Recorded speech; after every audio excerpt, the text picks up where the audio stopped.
Sino ba naman ang hindi nakakakilala sa iconic na Good Morning Towel? Ito yung towel na madalas na nilalagay ng mga nanay sa likod ng mga anak nila para hindi matuyuan ng pawis. Madalas din tong nakikitang nakasampay sa balikat ng mga tsoper at pahinante. Tapos kung mahilig kayo sa mga action movies noong 80s at 90s ay ito rin yung tinatali sa ulo ng mga pulis kapag may operasyon sila. Pero sa kabila ng kasikatan ng Good Morning Towel ay marami ang hindi nakakaalam kung saan to nanggaling. Kaya yan, ang pag-uusapan natin sa video na to mga kasangkay, aalamin natin ang kwento sa likod ng Good Morning Towel at ang iba pang mga bagay na dapat nyong malaman tungkol dito. Pero bago tayo magsimula ay iniimbitahan kitang mag-subscribe kung bago ka lang sa aking channel at mahilig ka sa mga ganitong content. Pakiclick na rin ang bell icon para lagi kang updated kapag nag-upload ako ng mga bago kong video.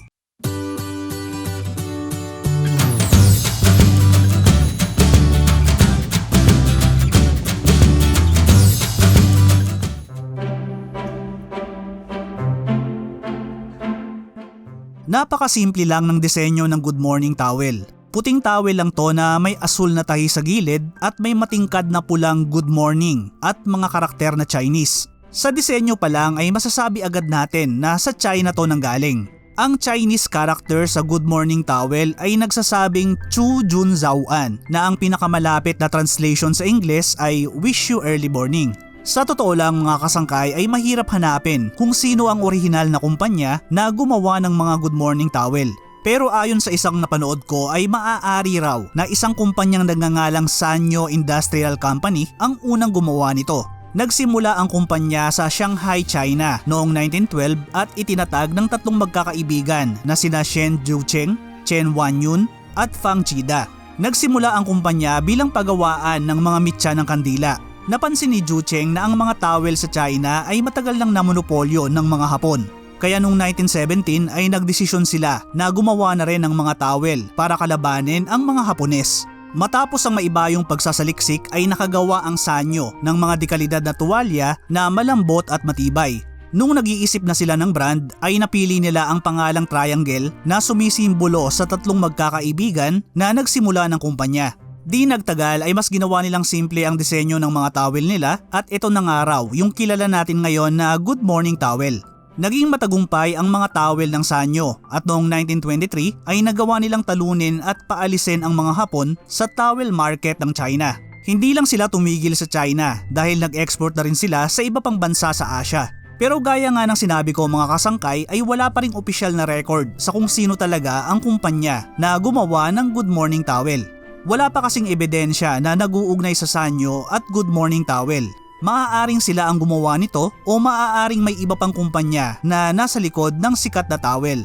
Pero isa ang sigurado na kahit sa China nanggaling ang Good Morning Towel ay niyakap to sa maraming bansa sa Asia gaya ng Singapore, Hong Kong at dito sa Pilipinas.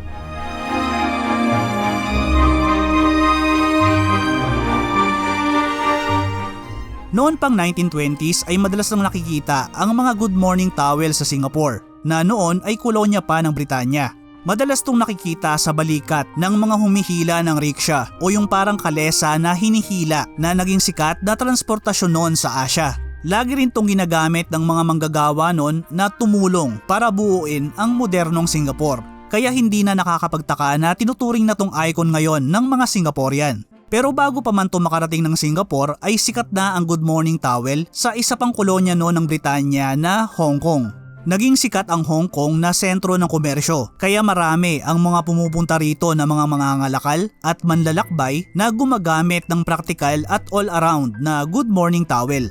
Walang makapagsabi kung kailan unang lumitaw ang sikat na towel sa Hong Kong. Ayon sa iba, late 19th century pa lang ay nakakakita na raw sila doon ng mga Good Morning Towel. Ginawa raw talaga to para sa Hong Kong market at madalas na ginagamit sa mga tea shops at noodle house.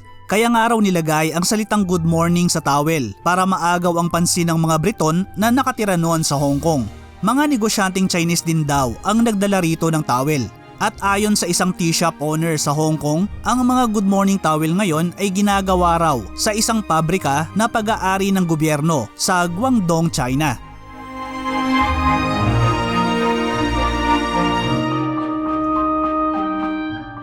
Gaya sa Singapore at Hong Kong ay naging iconic na rin para sa ating mga Pinoy ang Good Morning Towel.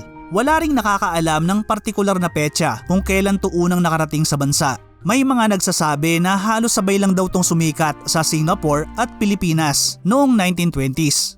At dahil sa dami ng mga manggagawa sa atin na araw-araw pinagpapawisan, kaya sumikat din agad ang all-around towel na to sa mga Pilipino. Parang ito na nga yung naging pambansang towel noong araw at naging simbolo na rin ng uring manggagawa.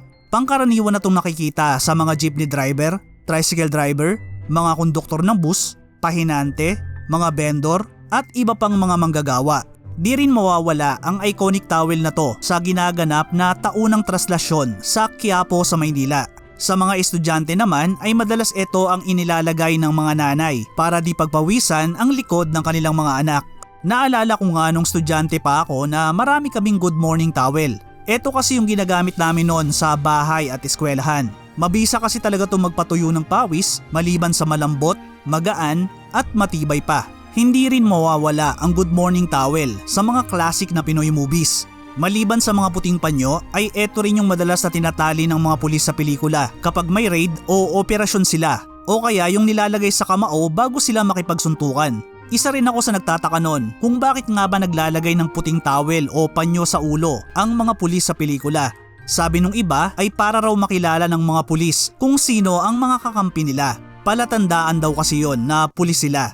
May mga nagsasabi naman na para raw hindi tumulo yung pawis kasi mahapdi raw yun sa mata habang nakikipagbarilan sila. Kayo ba mga kasangkay? Alam nyo ba kung bakit may tali lagi na puting panyo o towel sa ulo ang mga pulis sa pelikula nun? Tsaka sa mga naging suki rin ng good morning towel nun hanggang ngayon, ano yung hindi nyo makakalimutang experience sa towel na to? Paki-share naman sa comment section sa baba.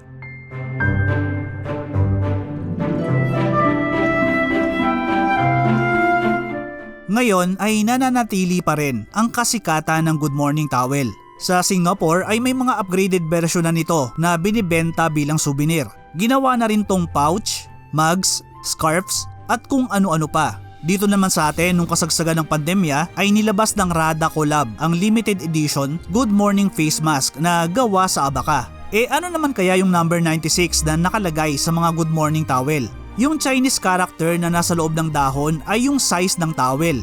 May 4 na klase ng size kaya 4 na Chinese character din ang pwedeng makita sa mga good morning towel.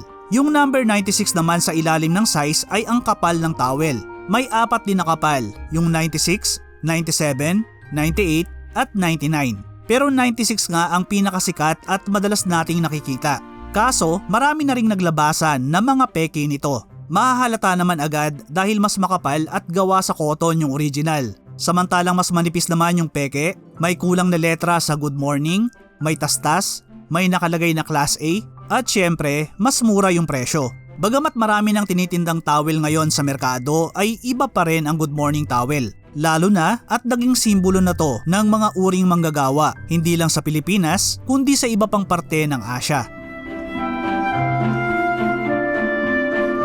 Maraming salamat sa muling pagsama hanggang sa dulo ng video natin mga kasangkay. Ano ang masasabi nyo sa kwento ng Good Morning Towel? Paki-share naman ng mga kwentong Good Morning Towel ninyo sa comment section sa baba. Paki-click na rin yung like button kung nagustuhan nyo yung content na to. Hanggang sa susunod na video mga kasangkay. Thank you for watching.